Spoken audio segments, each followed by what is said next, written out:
चलिए class 9th की प्रश्नावली 2.5 का क्वेश्चन नंबर 10वां हम इस वीडियो में देखेंगे, उसको कैसे सॉल्व करते हैं।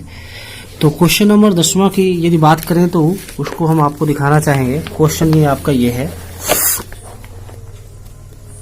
क्वेश्चन नंबर 10वां यहाँ लिखा है आपका, निम्नलिखित में से प्रत्येक का गुणनखंड कीजिए। निम्नलिखित में से प्रत्येक का गुणन कीजिए।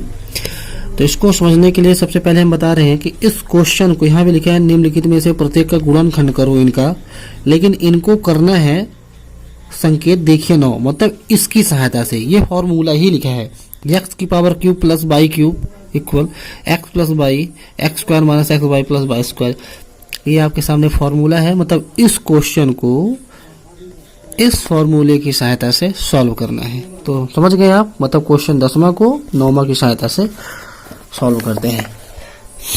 ठीक है, तो हम थोड़ा सा यहाँ पे हम फॉर्मूला लिख लेते हैं।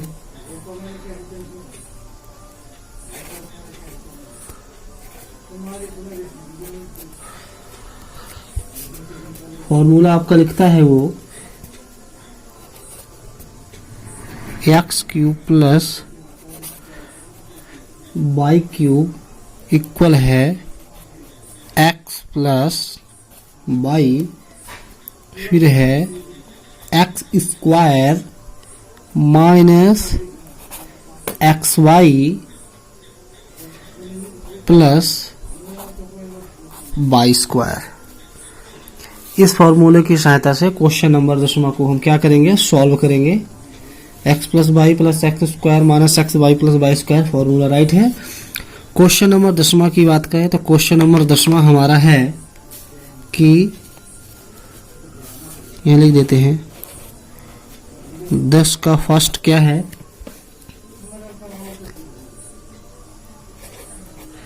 27 बाई क्यूब प्लस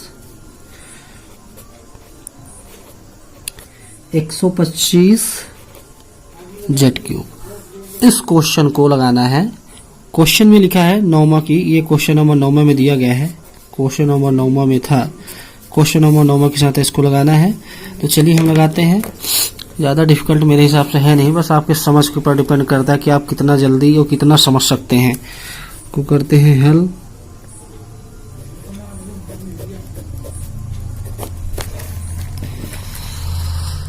थोड़ा सा और ऊपर कर देते हैं, ये इतना दिखना चाहिए। तो क्या हम थोड़ा इजी समझिए, जैसे 27 लिखा है, तो क्या हम 27 को जो 27 लिखा है, 27 को हम ऐसे लिख सकते हैं 3 त्रिकाई 9 त्रिक 27, इस रूप में, इसको इस रूप में बिल्कुल लिख सकते हैं। तो जैसे 3 त्रिकाई 9 त्रिक 27, मान लीजिए इसके साथ होता ए 27 ए होता, तो इसको हम क्या लिखते, 3 त्रिकाई 9 त्रिक 27 ए भी लिख देते, तो क्या होता, इसको खोलते 3 त्रिकाई 9 त्रिक 27 हो जाता, एक क्यूब रह जाता। ठीक इसी प्रकार इसको करते हैं। तो 27 को कैसे लिखेंगे, 3 त्रिकाई 9 त्रिक 27, हम 27 को लिख सकते हैं 3 बाई की पावर क्यूब, लिख सकते हैं ना। कि इसको जब हम खोलेंगे तो 3 त्रिकाई 9 त्रिक 27, क्योंकि 3 का 3 टाइम है, खोलेंगे मतलब 3 गुणे 3 गुणे 3 है ना, घाते क्या है 3 है, तो 3 त्रिकाई 9 तो 27 हो गया। ठीक, फिर प्लस लिखा है, समझिए 25 को 125 को क्या हम 5 लिख सकते हैं। ये पता कैसे चलता है, जैसे हम 125 का हम क्या निकालते हैं, एलसीएम। तो 5 से कटे क्योंकि लास्ट में 5 है, तो 5 दूनी 10 और 5 25 और 5 25 25 5 125 5 25 और 5 1 5, मतलब 5 25 5 125। समझ में आ गया कैसे 5 निकालते हैं हम। मतलब 125 को हम 5 की पावर ऐसे लिख सकते हैं, क्योंकि 5 का 3 टाइम गुणा, इसका अर्थ होता है 5 गुणे 5 गुणे 5, क्योंकि 3 टाइम है। तो क्या होगा, 125 होगा, लेकिन इसके साथ जेड लिखा है तो हम ऐसे लिख सकते हैं क्या, 5 जेड क्यूब, बिल्कुल लिख सकते हैं। ठीक है, ये समझ में आ गई होगी बात। मतलब इस क्वेश्चन को, इन दोनों को हम इस छोटे से फॉर्म में लिख सकते हैं। जब ये छोटा हो गया, बस इसमें हम कर देते हैं, कहने का अर्थ हम लिख देते हैं। मान लो इसको हम समीकरण एक नाम दें या नहीं लिखें, यदि स्टैंडर्ड फॉर्म में थोड़ा सा पढ़ना है तो हम लिख सकते हैं कि समीकरण को, इस समीकरण को इस सूत्र में रखने पर, नहीं तो डायरेक्टली आप अप्लाई कर सकते हैं।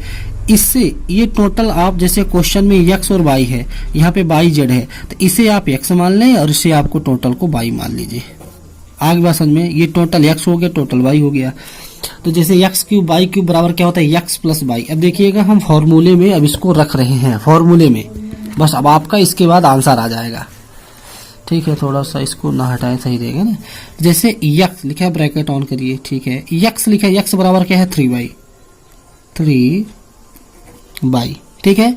क्योंकि इस x के स्थान में टोटल क्या है 3y, पूरा ये x है, y है, 3y जो है x के स्थान पे है, तो x बराबर 3y। फिर प्लस लिखा है, प्लस। आप बोलेंगे क्यूब नहीं लिखे, क्योंकि यहाँ पे क्यूब नहीं है। x के स्थान में जो भी था हमने लिख दिया। y के स्थान में क्या है 5z, 5z। आगे बात समझ में, ब्रैकेट ऑफ कर दीजिए, ठीक। फिर यहाँ कुछ नहीं है, यहाँ भी हमने कुछ नहीं लिखना है, ब्रैकेट ऑन करने। अब कुछ नहीं है, इसका अर्थ होता है गुणे का चिन्ह होता है, लिखा नहीं। x का स्क्वायर है, x बराबर क्या है हमारा 3 और है y, स्क्वायर है, तो इसके ऊपर हम क्या करेंगे, स्क्वायर कर देंगे, लेकिन हम ब्रैकेट लेके करेंगे ताकि दिक्कत ना हो, ठीक है। ये वाला जो है ये वाला है, और ये जो है हम अपने से ले रहे हैं, क्योंकि स्क्वायर पे कोई संख्या होती है तो हम जान के लेते हैं ताकि डाउट ना हो। फिर माइनस x बराबर क्या है 3y, यहाँ पे स्क्वायर है इसलिए कुछ नहीं लेंगे। मल्टीप्लाई कुछ नहीं है यहाँ पे, मतलब गुणे का चिन्ह है। y बराबर क्या है 5z, यहाँ लिखो 5z। फिर यहाँ लिखा है प्लस, देखिएगा यहाँ लिखा है प्लस प्लस y के स्क्वायर, y बराबर है, अब स्क्वायर है इसलिए हम इसको ब्रैकेट में लेंगे 5z, और स्क्वायर में चिन्ह में तो यहाँ स्क्वायर करेंगे। इतनी बात समझ में आ गई। यदि जिसको ये बात समझ में आ गई उससे पूरा क्वेश्चन बन जाएगा, ठीक है। कुछ नहीं करना है, इसको बस आंसर आ गया। इसको आप कुछ नहीं कर सकते, क्योंकि इसमें y है, इसमें z है, चर दोनों में है, लेकिन चर का जो चर में जाति पूछा जाए तो अलग अलग है। इसमें y, इसमें z है, y इसमें भी y होता, इसमें y तो है, तो मान लीजिए 3y, यहाँ 3y है, यहाँ 5y होता तो 5 3 8y हो जाता, पर ये y z है तो नहीं जुड़ेगा, इसलिए इसको हम कॉपी कर लेंगे। जस्ट 3y प्लस 5z, ठीक है। ये क्या है 3 त्रिकाई 9 लिखेंगे, ब्रैकेट और करिए 3 त्रिकाई 9 और y स्क्वायर, क्योंकि 3 का हमने वर्ग खोल दिया है, बस y के नहीं होगा क्योंकि y के y स्क्वायर ही रहेगा। फिर लिखा है माइनस, इनका गुणा हो जाएगा क्योंकि गुणा का चिन्ह है ना। तो 3 पचे 15, 3 पचे 15 22z। आगे बात समझ में, ठीक है। यहाँ लिखे प्लस 5 25, 5 25, लेकिन z का भी है तो z का z स्क्वायर होगा, बस। आगे बात समझ में आपको कि नहीं आ गई? बिल्कुल आ गई होगी, समझ में तो आ गया होगा। अब हम इसको कुछ नहीं कर सकते, फिलहाल ये हमारा आंसर है, बट बुक में एक स्टेप और कर दिया है, स्क्वायर को एक साइड कर दिया, इसको इधर कर दिया है, लेकिन बट ये आपका आंसर ये भी है। यदि आपको लगता है नहीं हमको और एक स्टेप करना है तो आप इसको कर सकते हैं।